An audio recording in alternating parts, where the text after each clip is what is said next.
Hello, listeners, and welcome to another episode of Subscription Scaled. I'm your host, Nick Fredrick. With me today from across the pond is Avi Zolty, who is the founder of EarFleek. Avi, thanks for joining us today. Hey, Nick, thank you so much for having me. I'm so excited. Yeah, thanks for joining me so late in the day. I really appreciate that. Why don't we start at the beginning here? Tell our listeners about your background, how you started the business, and just some history there. Absolutely. So I am a atypical startup entrepreneur. I left home when I was 19 and moved to Silicon Valley to chase the Silicon Valley dream. I went through YC, founded a couple startups, and I'm actually right now here in Cambridge, getting back on the academic path, doing my MBA. And EarFleek, the idea was I'd worked in subscription boxes, specifically around fashion, for 7, 8 years now. And I realized there's a huge arbitrage opportunity with how people at least used to bid on Facebook.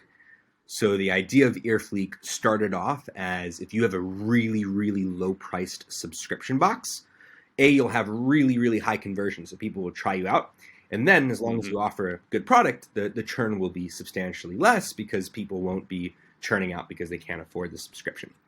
And beyond that, it was just around finding the perfect price point and then obviously making sure the unit economics allow you to be able to scale at that point. Mm-hmm.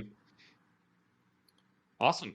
Well, let's go there a little bit. Is Facebook the exclusive marketing channel for EarFleek, or are you using others as well? That's a good question.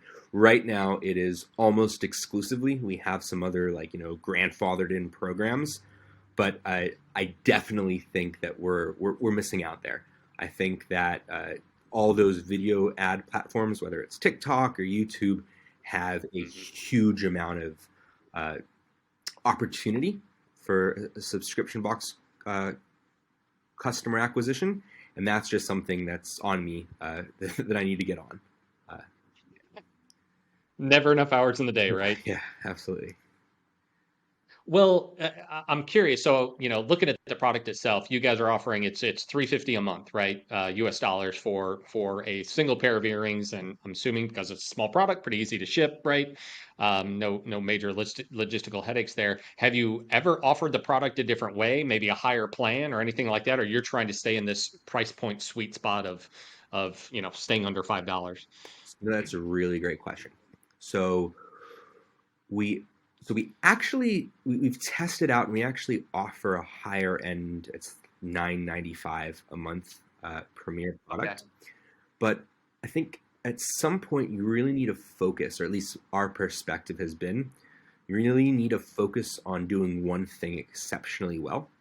And that's really a question. Like if we wanted to sell high-end jewelry, if we wanted to have a jewelry box, maybe it would look slightly different.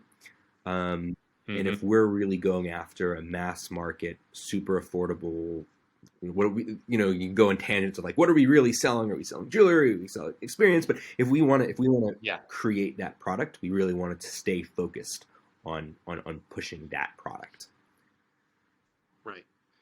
Do you find, or is your hypothesis at least, that at that price point, well below a typical subscription box, or really most of any subscription these days, that you're at a point where it's the type of thing from a customer perspective where they're saying, hey, I'm getting this every month. It's kind of cool. But even if I don't like some of the ones that I get, it's at a price point where it's not even worth canceling, or I'll just wait for the next one. Or, is that kind of why you're trying to stay at that price point? Sure. So I definitely think that's part of it. So if you think about what you can afford, so you can kind of think about subscription businesses backwards, right? Instead of thinking, I'm going to sell this product at this price point, how do I acquire customers? You can think of it as, and then obviously, how do I acquire customers at a certain percentage of the money, the lifetime value of that customer?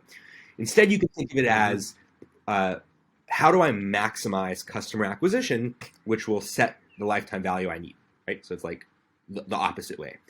And so again, like when we founded it, the whole idea was lifetime value is obviously a function of how long users stay, quantified by churn, and how much money you make off them every month, right? So 100%, a huge part of the underlying I guess you could say, underwriting of our business is in the fact that we're keeping a super low churn rate, right? So people are coming here and they're saying, even if I don't love this product, I'll stay another month. I can talk a little bit about, I think we have a lot of data solutions that have allowed us to make sure people do get what they want. But at the end of the day, I mean, $3.50, you're much less likely to churn out than if we were charging you $50, $60, or even $10 a month, right? Mm-hmm. Yep. Yep. Well, it's interesting. So I've been doing subscription for almost 20 years now, and came from a merchant that I worked for previously who had a lot of products that were at a similar price point. Just a lot of them hovering right around that $5 a month. Some of these were insurance products, right? And the this has been turned on its head in recent years of subscription, but back then it was the set it and forget it mentality, right? Go out, find your customer, and whatever means you did that. Big direct mail was big back then, but if it's at the right price point, that the likelihood that a customer is going to notice it and then want to cancel it is much lower than if you're charging, obviously, something much higher. I think, yeah. Sorry, go ahead. 100%. And so actually, now that you bring it up, that's actually a much better way of saying it, right? So we are trying to be treated like a SaaS subscription rather than a product subscription, right? And it's kind of difficult because when you're sending someone a product, they're constantly reminded. Right. But you're 100% right. Yes, that's definitely what you just hit the nail on the head. That's what we're trying to balance, I think, internally. Yeah. So you just hit a really good point, which is you are actually sending them a monthly reminder in physical form of this subscription that they have. So if your goal is to minimize churn, how are you using that to your advantage? Like that monthly, hey, here's something coming to you in the mail. Okay, so there's a couple things. So the first thing, and it's actually funny, when we first started, we were so cognizant of every single time you talk to a customer, you send them an email, right? Even if it's giving them good news, you're giving people discounts, whatever it is, you're going to have people cancel. So it's you kind of want to just not contact them at all. But what we found is, the more value you offer, you can kind of turn it from oh yeah, I'm still getting that, to oh wow, yeah, I'm so glad I got this, right? And I'm not sure if we've mastered it. I'm not sure if anyone could ever perfectly master it, but that's something we're constantly evaluating, right? Mm-hmm. Yeah. We used to have a term for that, what you just described back then. It was called waking the dead. So if you could avoid a reason to reach out to your customer, all the better, because you were giving them it was a reminder, right, of something that they had that they were paying for, and just that bringing it back to front of mind had them reevaluate the product, right, and go, do I still need this sort of thing? So what I will say, and I think is a very important factor in subscriptions today, though, is that concept has been turned on its head, and you just hit it. You got to continue demonstrating value to the customer, right? There's too many options. We have too easy access to our charges on our credit cards and accounts and things like that. We're gonna see it. It's too hard to fly under the radar with that anymore. So besides that delivery of that physical good each month, what other things are you doing to demonstrate value to the customer? Maybe, through online communities, perhaps, and things like that. We're not doing online communities. I know it's, again, agenda item, right? We tried that a little bit with a previous subscription box. I know Watch Gang does that really well, many others, right? Okay, so I can tell you there's a couple things we're doing. We're doing stuff around, so you can break it out into the product itself, the experience the customer's having when they receive the product, and the experience the customer's having when they're not receiving the product. So just the first part, we do a lot of structural stuff. So we do a lot of innovation around dunning. I'm not sure how familiar, you're probably very familiar. So there's a lot of ways to not give up on customers so quickly, make sure that you're expiring them at the right point for the right for the right purpose, right? So if someone's credit card doesn't go through, Shopify and a lot of other, I'm not sure how Rebar handles it, but a lot of people will just give up on that customer after N many days. No, but you're right. Unfortunately, many do. There's systems you can put in place, right? Then there's the actual receiving the product. So we make sure we put the MSRP on our product. We make sure the experience, we're putting almost as much money into our packaging as we are into the earrings themselves. And then the final step is, all the times we're engaging with the customers that they're not receiving the product, we can set them up to have a better experience when they do receive the product. So to give one example, we have a Tinder game where they can swipe through our product. That allows us, to place purchase orders more accurately, but it also allows us to optimize the likelihood that someone's going to get a product that they're like, oh, I really like this, either because they swiped on that exact product or because we can find regression analysis and say, oh, wow, they have the same, purchasing behavior and are likely to like some other product. Yeah. So it sounds like you guys are awfully data driven. 100% data driven, and I know that's like it's naughty words to say for a fashion company, but yeah. Well, it's important now more than ever, right? That you have access to that information and that you take actions on it, right? That you glean the right insights from it. So, what sort of tools, processes, people do you guys have in place around that? Because unfortunately, all too often, I hear that, yeah, we've got it. It's all sitting over here in some data warehouse, but we don't know what to do with it, right? And data proliferation can actually be a problem, right? You can create this big ball of yarn where it's like, yeah, I know it's there, I just don't know how to read it. So, what are you guys doing? I feel like we're constantly running into that problem. We have so much data, we don't know what to do with it. So I'm going to answer this question in two ways. The first way is we're not doing anything. I mean, there's so much data we have that we're not taking advantage of, and that's what keeps me up at night, right? The other side of it is, so we don't have any employees. We handle about 17,000 units every month, and we have 0 employees because data drives everything. It drives how we acquire customers. It drives how we place orders. It drives how we optimize. So we monitor things like damage rates and how's that correlated with the products we send.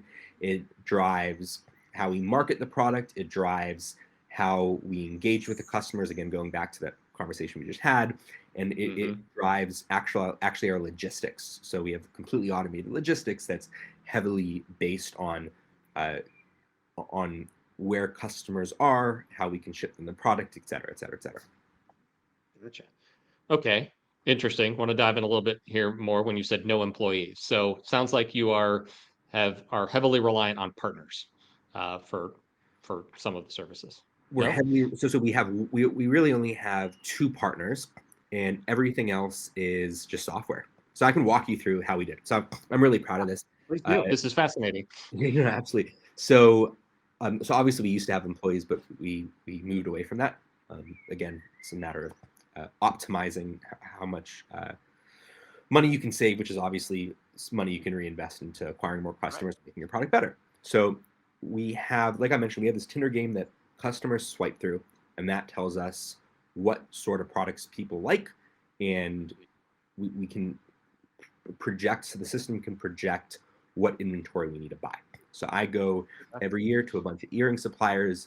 I get photos. Often we have to pay for the photos ourselves, but we get photos of every type of earring they can produce. That gives us tens of thousands of earring images. We then let people vote on that, and that constructs our purchase orders. The system will then send that purchase order to these suppliers. Don't want to give away too much, but a lot of the magic in our business has been how we are able to produce earrings so cheap, even though they have they'd MSRP for $15, $20 elsewhere. It's mostly to do with, our own materials and kind of how the supply chain works. So once we have those products, we actually design packaging that allows them to be treated. You mentioned direct mailing, but we can basically ship our earrings as flats, so as magazines. So we worked out a custom deal with the post office. So our products, again, the system's deciding what we buy, they're getting produced, and they're going to our partner, which is just a direct mailing facility who handles these. And once a month, the system sees all the active customers we have.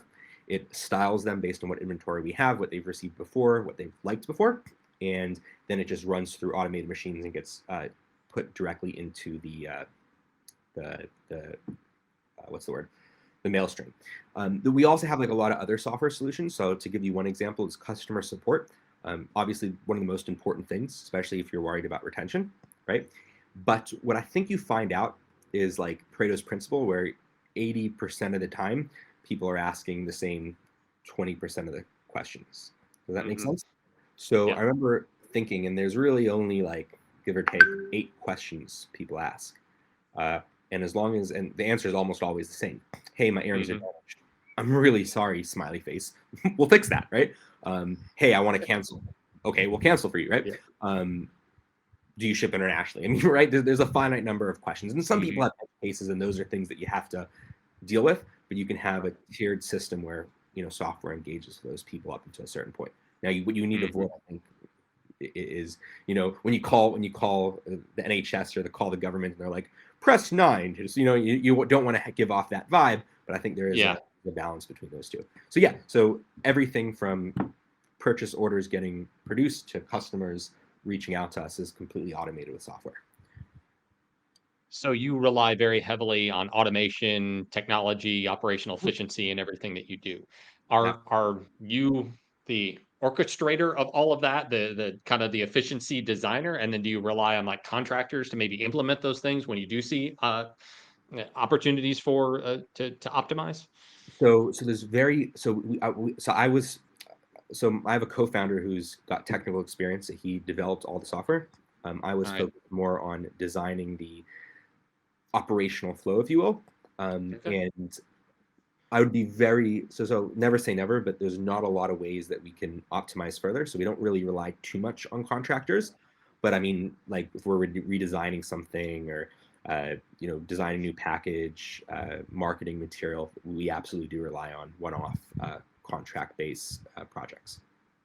This is very interesting, and I think it's quite atypical in some ways, right? Everybody wants to automate as much as possible, and there's a lot of great tools out there for doing a lot of those things. And of course, technology these days can enable a lot of that. But I think the typical mindset here is when you scale to a certain point and things get complicated and it's more than you can handle, you throw people at the problem.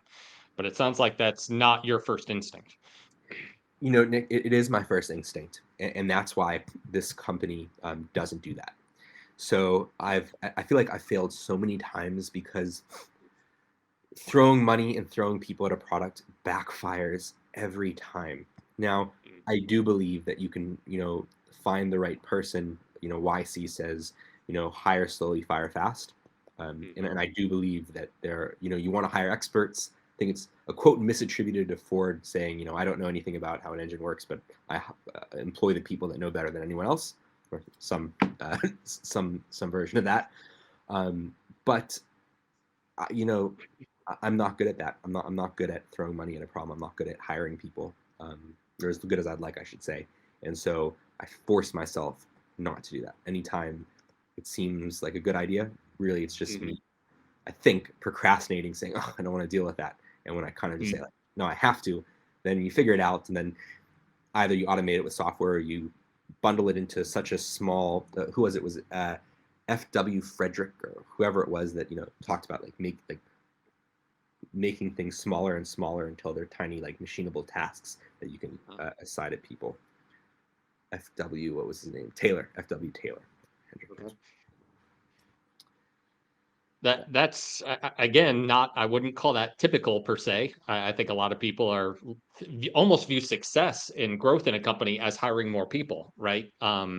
So that's just a very interesting perspective, and very interesting that you have the discipline to challenge yourself each time you want to naturally go towards, throwing a human at the problem.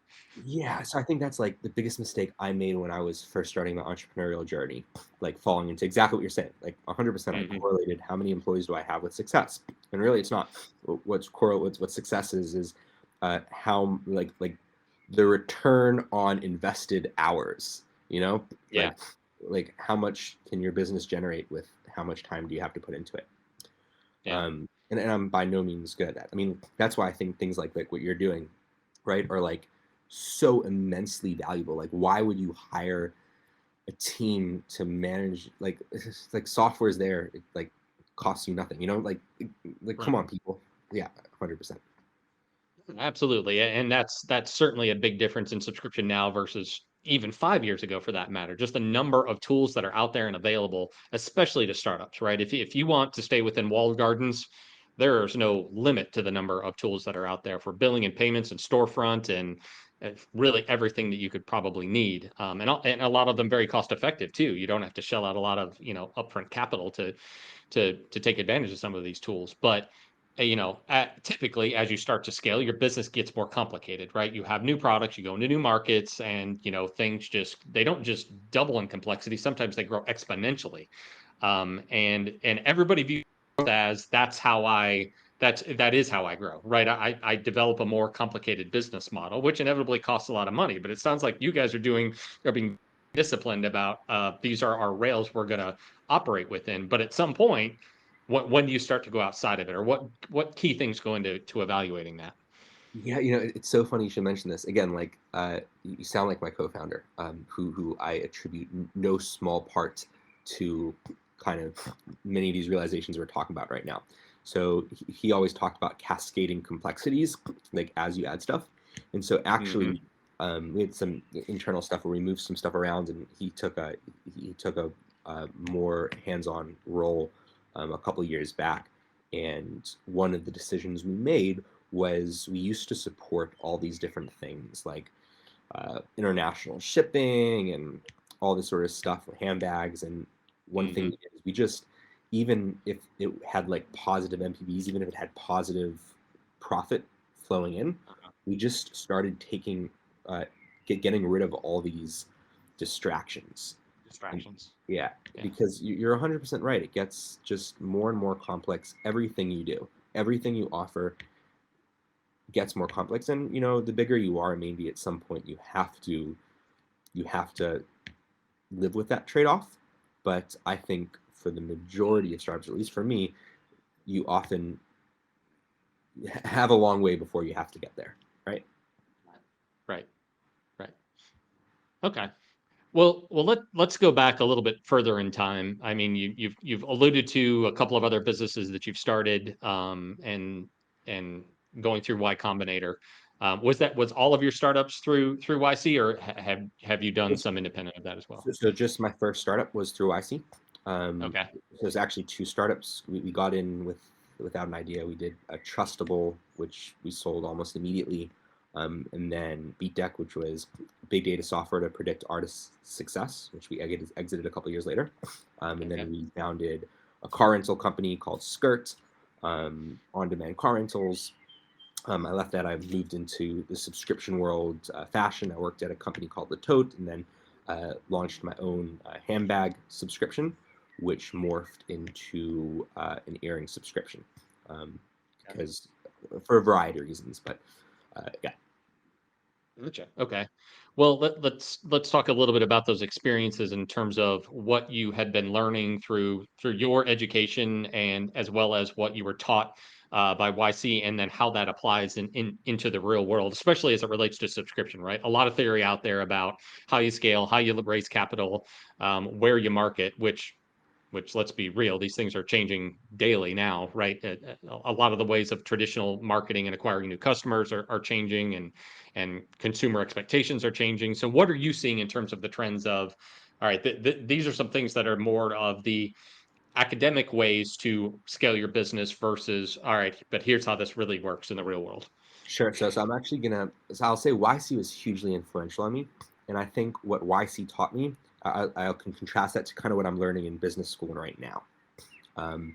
So YC takes a very pragmatic approach. And it's at the end of the day, this is like what I live off of. My entire mentality is based off YC. Their idea is to solve your own problem. Now, we could go deep into that conversation. You can think of, there are four types of ideas: good ideas that sound like good ideas, bad ideas that sound like bad ideas. Then you have bad ideas that sound like good ideas, and good ideas that sound like bad ideas. Good ideas that sound like good ideas, Elon Musk's are working on. Hey, let's make people live forever, and phones that never die, and let's go to Mars. Then you have bad ideas that sound like bad ideas, and those are ideas that my dad works on. I'm joking. But they're ideas that sound stupid, and no one really works on them. So all that's really left for the everyday entrepreneur, for me and you and everyone else, are good ideas that sound like bad ideas, and bad ideas that sound like good ideas. So all you have to do is figure out which one it is, and counterintuitively, what you're really looking for are ideas that sound bad, right? Because if they sound good, then they're, at the end of the day, must be bad ideas. This is like a lot of wordplay, but at the end of the day, there's two ways to look at that. One way is to say, how do I avoid those ideas? So how do I avoid ideas that sound good? Is to kind of think about when someone pitches you something as, I'm going to build X for Y.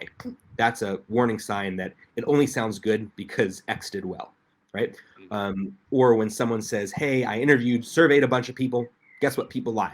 Or when someone says, hey, I don't know anything about this business, but I think this would work. Oftentimes they just sound good. And the more data someone has, often the more likely it sounds good, but it's not actually good, right? YC looks at identifying the other side. So how do you identify ideas that are good even though they sound bad? And YC's solution is solve your own problem. So if you solve your own problem, then you know the problem must exist, and you know if it exists. Exactly. So build something people will want, right? How do you find out what people want? Well, build something you want, and then you know people want it because you're a people. And I think that pragmatic approach, I think that's what a lot of people, myself included, really get stuck on. So one game I like to play, I used to teach classes for General Assembly on entrepreneurship, on growth hacking, and everyone would come pitch me ideas, and I would ask them what was going through their head when they first had their idea and was looking to see if it existed, right? First thing you do, you say you have an idea, you look on Google. So if you catch yourself at that moment and you're thinking, oh my gosh, I hope this doesn't exist because I want to build it. It's a good idea. And then you say, yay, it doesn't exist. Then chances are it's not a real problem. It's a business you want to build. But if you're going on Google and you're saying, oh my God, I really hope this exists. It must exist because this is a huge problem I have and I just want to download it. I just want to pay for it right now. Then chances are that's a real problem. And when you get irritated and you can't find it and you say, well, crap, maybe I should build this myself. That's a good idea because that's an idea that you'd actually use. And if you would actually use it, probably other people would use it. Chances are, right? Yeah. So that's kind of like the YC perspective in short. And again, I think the business school way is slightly different. Not to say there's not tremendous value in business school. I mean, I just actually had my final class in my MBA yesterday. And you're surrounded by absolutely brilliant professors, and there's so much knowledge you can just soak up. Business school is like, what is corporate finance? What does EBITDA mean? What is management and culture, and how do they all interrelate? Who is Coase and Friedman and Hayek and maybe Schlimper, depending who your teacher is. So I think there's a lot of value in that from a scholastic or academic perspective, but I think when you're still in a nascent early stage part of your startup, all of that stuff is not necessarily too relevant yet, and they won't become relevant until you have users, and you won't have users unless you solve a problem. Does that make sense? So absolutely it does. So for me, YC taught me how to get from point 0 to 0.1, and then the business school can take off. If you have a real idea, it's got real potential, you have real users, then you need to start saying, well, what is my NOPAT and how do I optimize my EBITDA and how do I balance my books and what is a balance sheet and how do I raise notes and what are those notes or what is that? Oh yeah, and absolutely, and a hell of a lot of those concepts are going to come into play as your business gets bigger, right? But when you're small, some of these things don't even really apply, or certainly don't make sense in terms of an academic exercise, right? Yeah, I have so many friends who like pitch me ideas, and they're like, okay, I got a good idea, and they're like, okay, well, I need to form my LLC and get NDAs from everyone I talk to, and like, oh well, what about lawyers? I need to get lawyers involved. So like, and it's like you don't even know if your idea is going to work. I mean, statistically speaking, most startups fail. I can tell you that 98% of anything I've ever worked on has failed, right? And I'm very proud of that because it's not 100%. And I'm sure any other person that's an entrepreneur has the exact same experience, right? Mm-hmm. So you have to, like, before you can apply those business school knowledges, you have to get to the point where they're relevant, like you said, right? Yeah. But if you have those problems, them like the big corporate growing up problems, those you should welcome those problems, right? That means something's going on somewhere.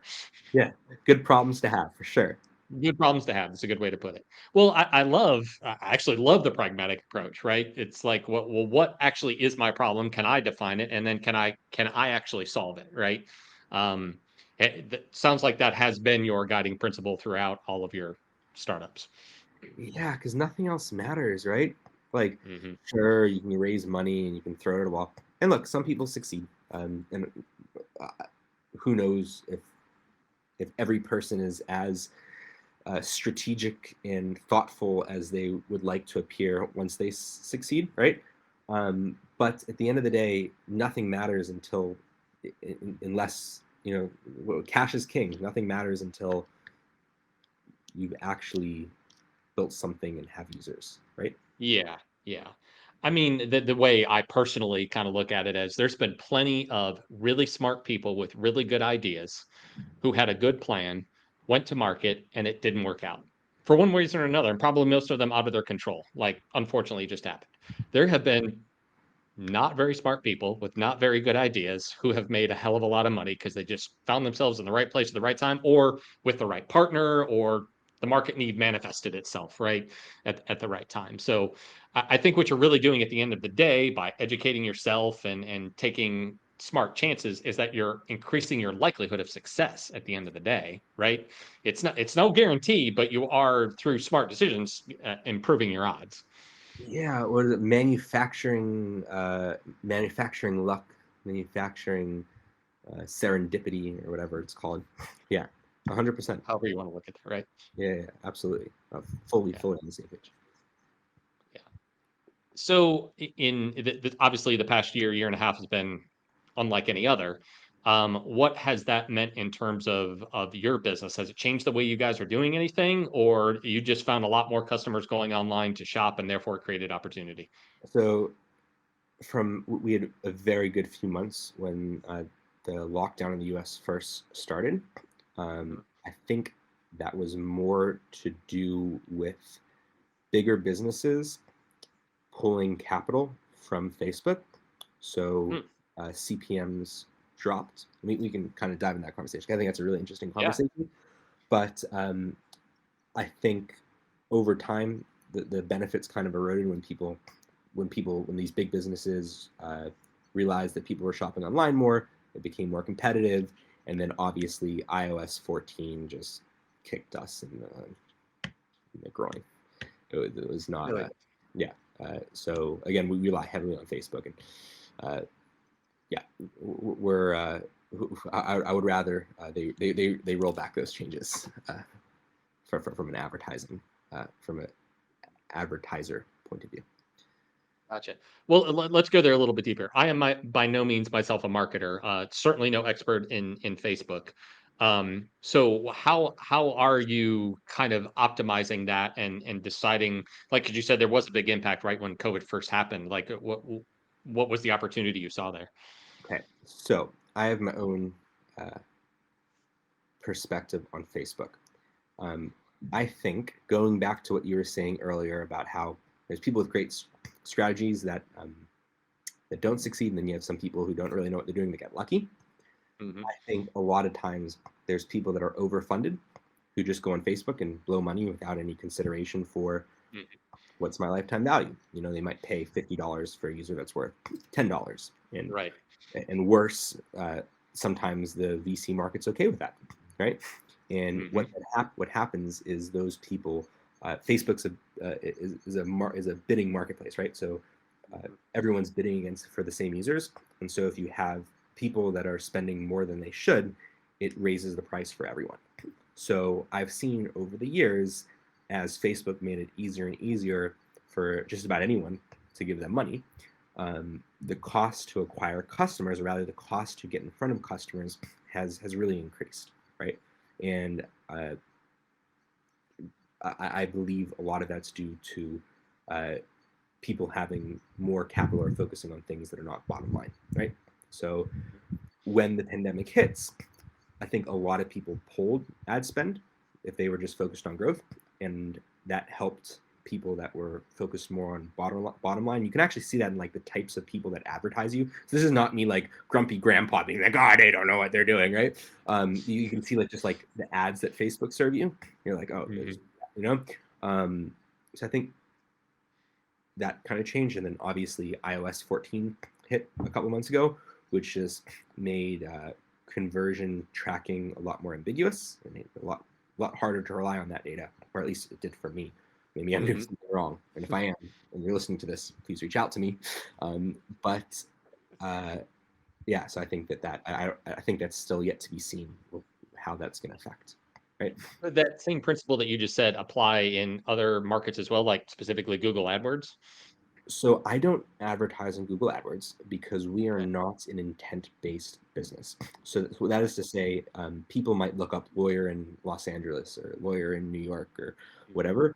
They're looking for a lawyer, and then it's really, really helpful to be able to bid on that, right?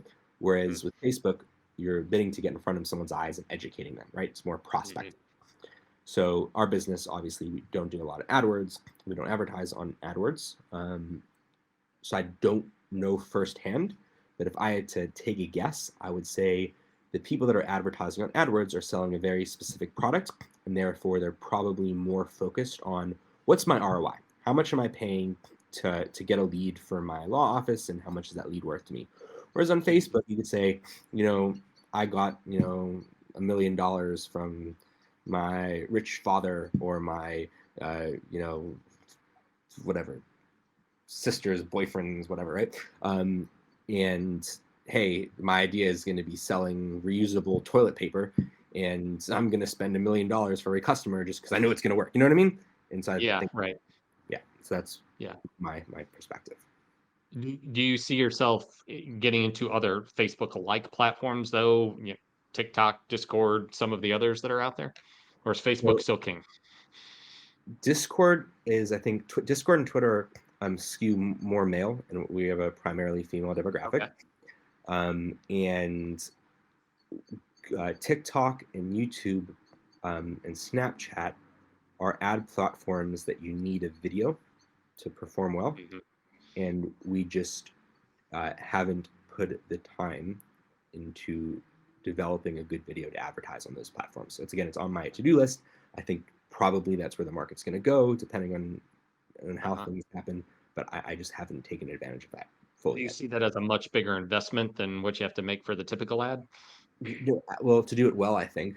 So Yeah. maybe not, right? Maybe I'm being stupid. Ads on Facebook, I was able to get a couple pictures. It's actually funny to go on a little tangent about this, but I think a lot of people get too fixated on their brand or what they think should work instead of what actually works. Going back to earlier conversation, and one thing that worked really well for us on Facebook was actually running ads that didn't have pictures of any earrings. It was like somewhat unrelated. It was just like a cartoon girl. And the reason it did so well is all these different people would comment on the ad and say, "This is stupid. You should fire your marketing team. There's not even a picture of earrings," or "This doesn't look professional," or whatever it was. And that would just skyrocket our engagement, and Facebook would, show us to more people. And we ended up getting much, much higher, much lower cost to acquire a customer, like at the end of the day. But yeah, so for me, that was a lot cheaper than saying, okay, well, we need to record a video. I don't know how to do that. I can hire someone to pay someone to take a picture, but to build a script and record it and make it viral and A/B test 20 of them is a lot more difficult. I'm sure you're now going to get emails from many of our listeners who are subscription-based video content services. No, I'm happy to. I mean, the thing is, I feel like a lot of people are like, okay, yeah, we'll do it. Then they're like, want you to be so hands-on, right? And also they have unrealistic budgets for a small little scrappy startup. But yeah. So what's next for you guys? I mean, 17,000 units a month, that is not insignificant. Where do you go from here? I want 20,000, right?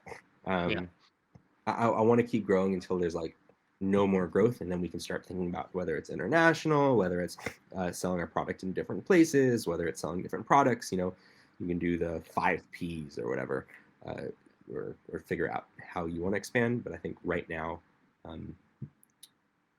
just want to focus on selling more earring subscriptions.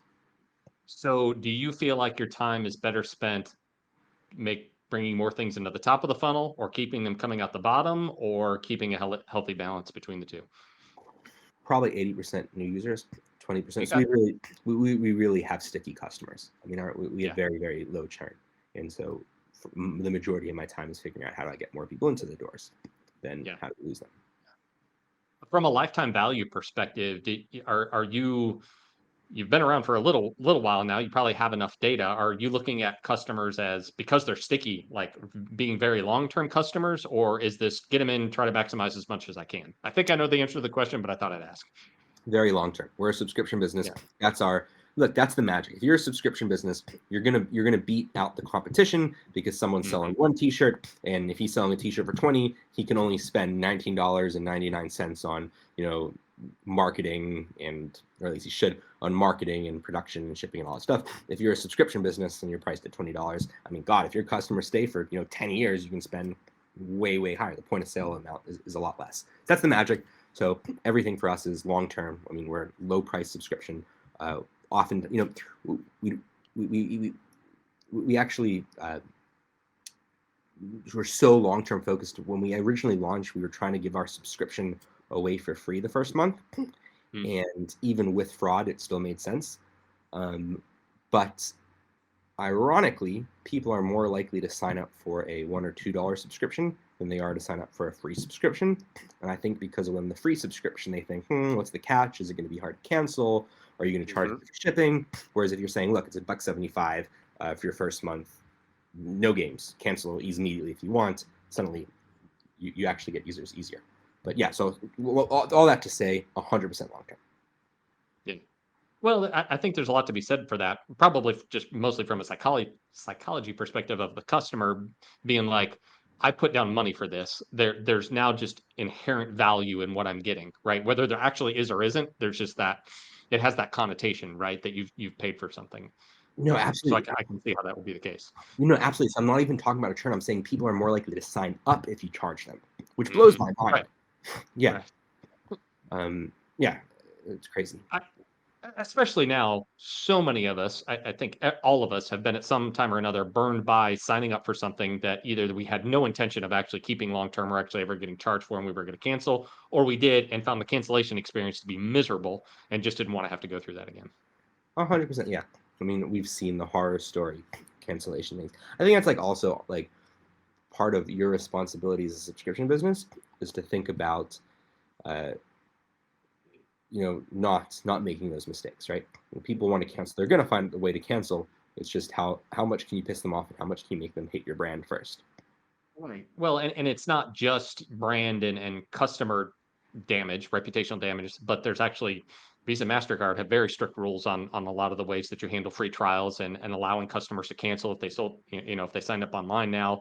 And now we've got things like CCPA and other privacy laws and just consumer trade laws that are impacting those things as well today. I mean, more than ever, right? It's only getting more complicated, not less. No, 100%. Like, yeah, like chargeback rates, like, uh, yeah. So we have, I mean, we fortunately have very low chargeback rates, but we had to build a custom. I mean, if since we're so cheap, if they charge $10 whatever per chargeback, you know, it's basically n times more expensive for us. So yeah, I mean that's like 3 months, right? Um, Abs- yeah, Absolutely. Got to track all of those things. yeah. Well, Avi, this has been a very fun conversation. I think there's a lot of insights and experiences that you've shared today, which are valuable to others. If anybody has any more questions or just wants to chat with you further, how can they get in contact with you? So they can email me, and I'm not going to give my email because that's a good litmus test whether I want to talk to someone. Is can they find my email? Um, can they figure out my email? There you go. Sometimes. Yeah, yeah. Take that extra step, right? I like that. What about the website? Tell us about the EarFleek site. Yeah. So it was originally built on CrateJoy about 5 or 6 years ago, and then Okay. my brought it in house. Yeah. I mean, it's really simple. We're a subscription business. I don't know. Yeah. Honestly, CrateJoy kind of burned us pretty bad, and that's why we left. They just stupid short-term thinking that really upset us. It was kind of a spite leave, partially. But yeah, I mean, a subscription business, you really don't need to rebuild it yourself, right? I mean, there's only you're not a storefront. You're partially a product, but really you're the operations, right? You're the Hmm. machine that acquires customers, accepts credit cards, chooses what to send customers, sends it into customers, and handles the customer support. And none of those things really need custom solutions like you mentioned earlier, right? None of those things really need 50 employees to handle. Right. Right. Somebody wants to go to the site, EarFleek, EARFLEEK.com, right? Yep. Awesome. Well, thanks again. Really enjoyed the conversation. A lot of great insights, and I trust our listeners enjoyed it as well. So thanks so much, Avi. Absolutely, Nick. Thank you so much. I really appreciate you having me. Thank you so much. Anytime.